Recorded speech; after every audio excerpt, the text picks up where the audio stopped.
So imagine sitting down at your kitchen table, right? You're calculating your mortgage, property taxes, your utility bills, and your monthly grocery budget. Which is usually a pretty stressful Tuesday night for most of us. Oh, absolutely. But then, as you're doing the math, you realize it would actually be cheaper to just sell your house, pack a couple of suitcases, and move on to a luxury cruise ship permanently. Yeah, I mean, it sounds like a complete joke. Or maybe, just a temporary escape fantasy.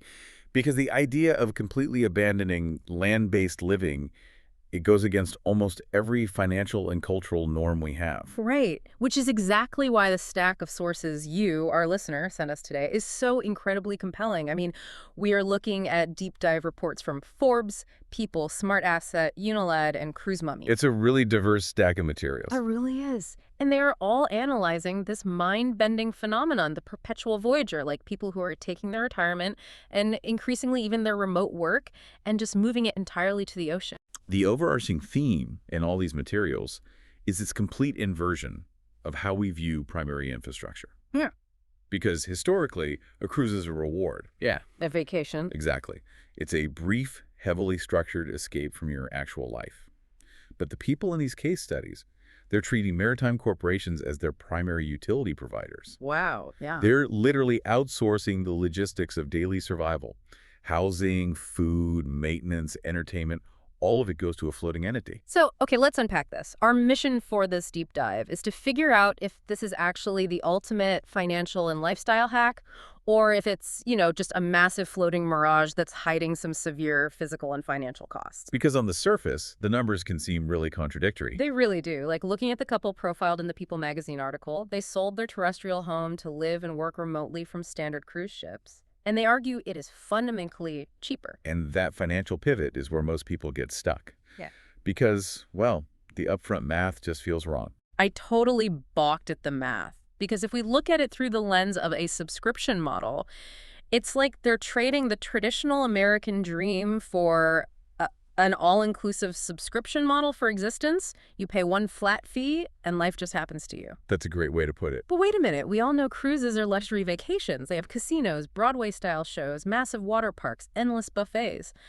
How can a luxury cruise ship possibly be cheaper than, like, a traditional modest home? I get the skepticism. I really do. But the analysis from Smart Asset and Islands really clarifies the mechanics here. What's fascinating here is that to understand the cost comparison, you have to look at the hidden architecture of land-based living. Okay, what do you mean by hidden architecture? Well, a traditional home ledger is basically 1,000 tiny decentralized cuts. You have the highly visible costs like your mortgage or your rent. Right. But layered underneath that, you've got property taxes, homeowners insurance, the water bill, electricity, high-speed internet, municipal garbage collection. Not to mention the unpredictable shocks to the system, Like if your HVAC system dies in the middle of July, you're suddenly out $5,000 to $10,000. Exactly. Home maintenance is this incredibly volatile variable in any financial plan. And then you add in the depreciating asset of a personal car, the car insurance, fuel, commuting wear and tear. The relentlessly inflating cost of groceries. Right. So when you erase all those land-based financial anchors, the capital you free up is substantial. The Smart Asset Breakdown reveals that the fixed rate of a cruise ship cabin suddenly competes really aggressively. Because they're doing everything in bulk, right? Exactly. It relies on massive economies of scale. Think about it. A single homeowner buys retail electricity, retail water, and retail groceries. Yeah. But a maritime corporation, they buy fuel by the millions of gallons, food by the shipping container, and they literally generate their own power and desalinate their own water in bulk. Oh, wow. So they're just spreading those wholesale costs across thousands of passengers. Precisely. By doing that, they offer a bundled, bulk existence package that actually undercuts the decentralized cost of suburban life. That is wild. I mean, listener, I want you to mentally calculate your own monthly overhead for a second. Imagine swapping all those separate, stressful bills, rent, groceries, car payments, streaming services, that gym membership you never use. We've all got one of those. Right. Imagine swapping all of that for one flat fee that includes an ocean view and someone making your bed every morning. The appeal just clicks right into place. It really does. But the Islands article brings up a massive philosophical hurdle here. And that's the debate between actual cost and worth. Because you aren't building equity anymore. Exactly. By moving to a ship, you are abandoning home equity. You're stepping off the escalator of generational wealth building. And that psychological shift is probably the biggest barrier to entry for most people. Yeah, because we're so deeply conditioned to accumulate physical assets, aren't we? We really are. Net worth is intrinsically tied to property ownership in our culture. It's the cornerstone of the traditional financial playbook. But these perpetual voyagers, they are making a conscious choice to pivot. They're going from accumulating assets to investing entirely in a perpetual experience. So they're basically deciding that the intrinsic worth of zero chores, zero maintenance, and constant travel is, like, higher than the financial worth of a piece of real estate appreciating at 4% a year. Right. And that requires a fundamental rewiring of how you view legacy and wealth, because you are consuming your capital in real time rather than, storing it in a physical structure for your kids. But doing that safely has to require an insane amount of discipline. Oh, absolutely. The smart asset piece heavily emphasizes that executing this lifestyle requires rigorous, ironclad financial discipline. Because the cruise lines aren't running charities. Not at all. I mean, they offer a competitive baseline rate, but the ship itself is an environment meticulously engineered to extract discretionary spending. The specialty dining, the shore excursions, the casino. Premium beverage packages. Yeah, the margin for the cruise line relies heavily on that extra spending. So if a permanent resident treats every single day on the ship like a traditional vacation, their capital is going to evaporate in months. Which is why the couple featured in the People article survive. They treat the ship like a standard neighborhood. They aren't booking a helicopter tour in every port. Right. Sometimes they simply sit in the ship's quiet library with a cup of standard, included coffee, and just work on their laptops. That is such a mental shift. Like, they have to maintain a Tuesday morning mindset on a Saturday night ship. That's a great way to frame it. It sounds incredibly difficult. You're sharing an elevator with people who are celebrating, drinking, spending freely because they only have 5 days to maximize their joy. Ignoring that constant vacation energy requires serious mental fortitude. It really does.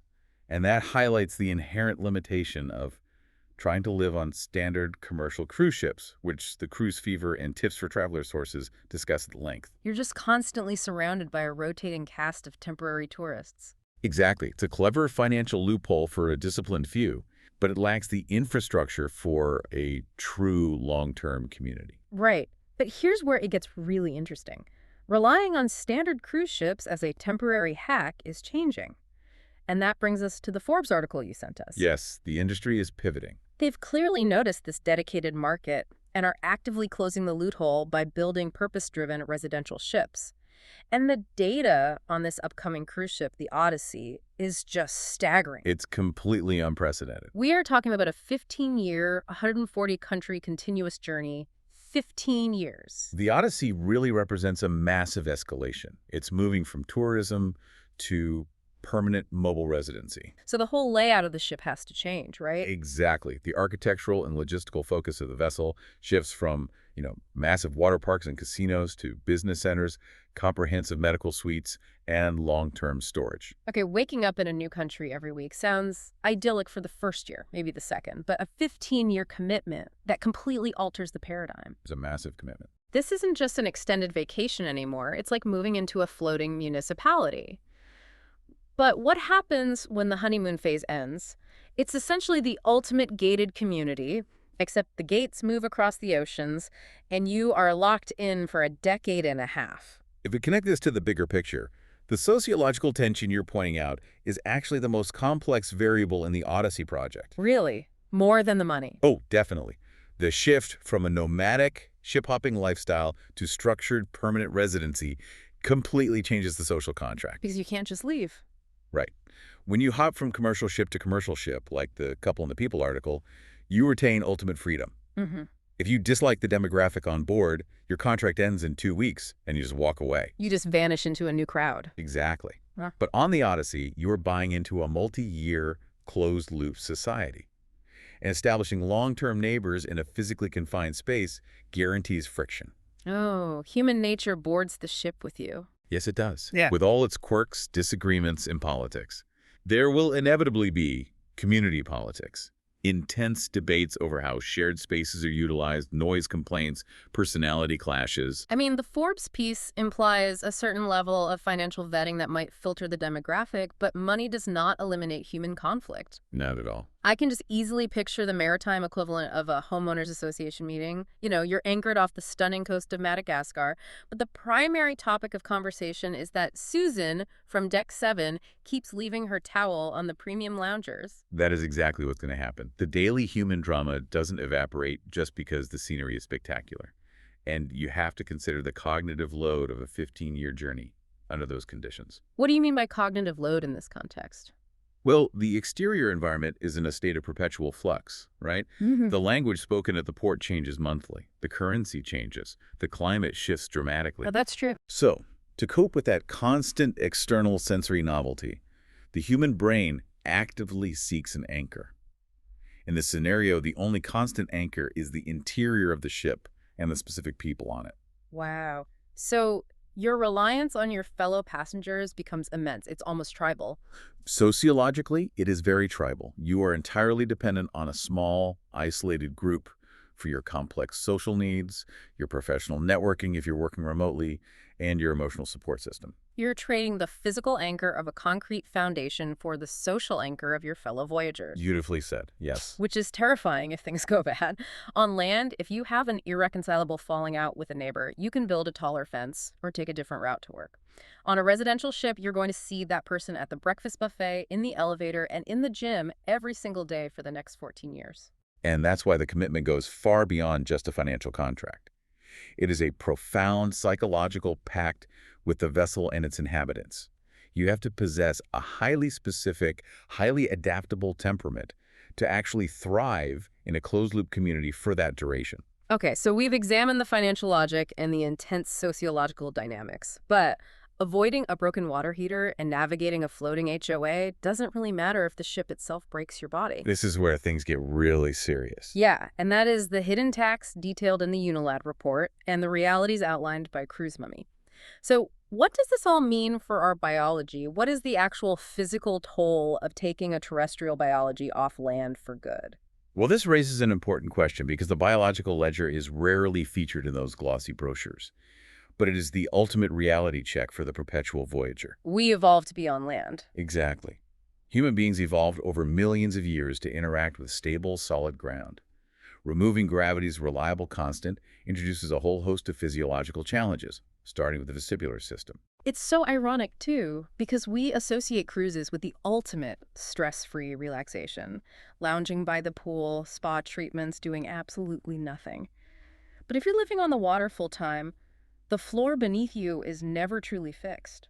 So your body is constantly, unconsciously working, isn't it? Is perpetual motion actually physically exhausting? It absolutely is. The constant, subtle motion requires relentless micro-adjustments from your musculoskeletal system. Just to stand still. Just to stand still. Your inner ear, which relies on fluid dynamics to communicate balance to your brain, is constantly processing a slight mismatch.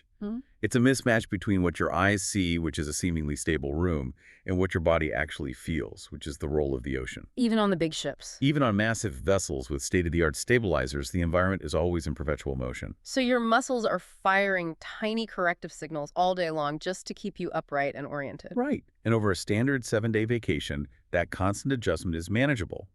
It's sometimes even perceived as soothing, like being rocked to sleep. Yeah, people love sleeping on cruises. But over months and years, the brain fundamentally rewires its baseline expectations for gravity.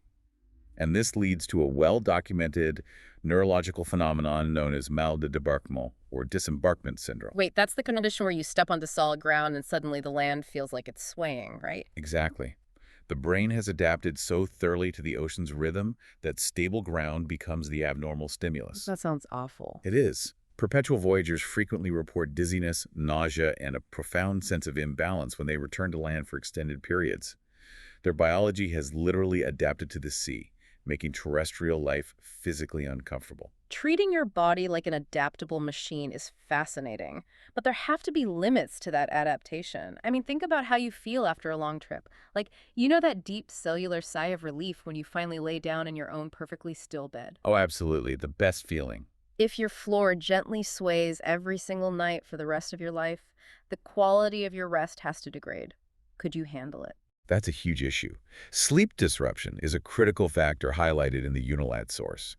Because beyond the physical swaying, A cruise ship is a massive industrial machine operating 24 hours a day. Oh, right, the engines. Yes, there is a constant low-frequency hum from the engine rooms, subtle vibrations through the hull, and just the ambient noise of a functioning municipality. And chronic exposure to that kind of subtle disruption prevents you from hitting deep restorative sleep cycles. Exactly. And interfering with REM sleep over a timeline of years triggers a cascade of secondary health issues. We're Mhm. talking chronic fatigue, degraded cognitive function, and most importantly for this specific demographic, a compromised immune system. Your body just can't recharge. Right. The body simply does not repair itself as efficiently in an environment of constant microstress. Which brings up the most terrifying vulnerability of this entire lifestyle, as detailed in the Cruise Mummy source. Medical isolation. If your immune system is compromised or you develop a serious condition, you are thousands of miles from a major hospital. Medical care is the ultimate blind spot for many aspiring perpetual voyagers. Now, the medical bays on these ships are impressive for what they are. They have doctors on board, right? They do. They have doctors capable of handling acute emergencies. They can set a broken bone, administer antibiotics, or stabilize a cardiac event until the patient can be moved. But stabilizing an emergency is very different from managing a complex, ongoing health issue. Entirely different. They function as floating urgent care clinics, not comprehensive healthcare systems. They are not equipped for long-term chronic disease management. You cannot consult with a specialized neurologist or undergo weekly physical therapy or receive complex oncological treatments while navigating the middle of the Pacific Ocean. Man, it's like you're treating your body like a vintage car. It runs perfectly fine on the open road until it suddenly needs a highly specialized part, and you're stranded 1,000 miles from the only mechanic who knows how to install it. That's a perfect analogy. The logistical reality is harsh. If a perpetual voyager develops a condition requiring specialized, ongoing intervention, the lifestyle instantly collapses. They just have to go home. They either require a medical evacuation, which is astronomically expensive and logistically dangerous, or they're forced to abandon their residency altogether and return to a land-based healthcare system. So the entire concept is inherently biased toward the extraordinarily healthy. You're placing a massive bet that your biology will not age in a way that requires complex terrestrial infrastructure. Exactly. And given that the target demographic for long-term residential ships leans heavily toward retirees, the statistical probability of needing that complex infrastructure increases with every single year of the voyage. Wow. The biological toll and the degradation of the body, it basically serves as a ticking clock running parallel to that 15-year itinerary. Okay, pulling all of these sources together from the Forbes deep dive on the Odyssey to the UNILAD health warnings, this has been an incredible exercise in challenging our basic assumptions about how life has to be structured. It really has. The Perpetual Voyager is not just some simple life hack. It is a profoundly complex trade-off. On the financial side, I mean, if you possess the immense discipline to resist the vacation mindset, the math actually works. Erasing the endless, decentralized nickel and diming of modern homeownership and trading it for a bundled global adventure is a brilliant maneuver. It's very smart. And the sheer romance of waking up in a new international port every week while someone else handles the cooking and cleaning? Undeniable. But the cost of that romance is steep. You are exchanging the physical anchor of a home for immense societal and biological challenges. Right. You're committing to a closed-loop community where social friction cannot be easily avoided. You're living in a constantly moving environment that literally rewires your nervous system. And you're accepting a physical distance from comprehensive healthcare that demands a very specific kind of physical resilience. It is an absolute reimagining of what it means to exist. It requires you to prioritize experience over equity and adaptability over stability. And analyzing all of these trade-offs leaves us with a fascinating broader question. What's that?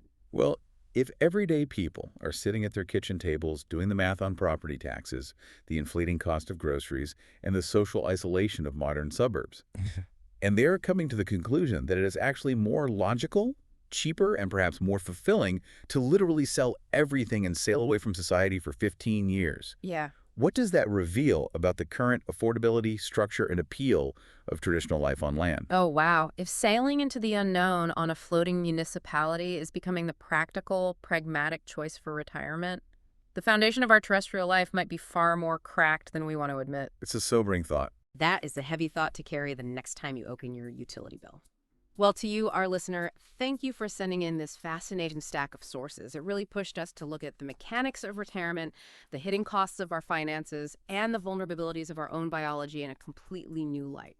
Keep questioning the status quo, keep looking for those hidden angles, and most importantly, keep diving deep. Until next time.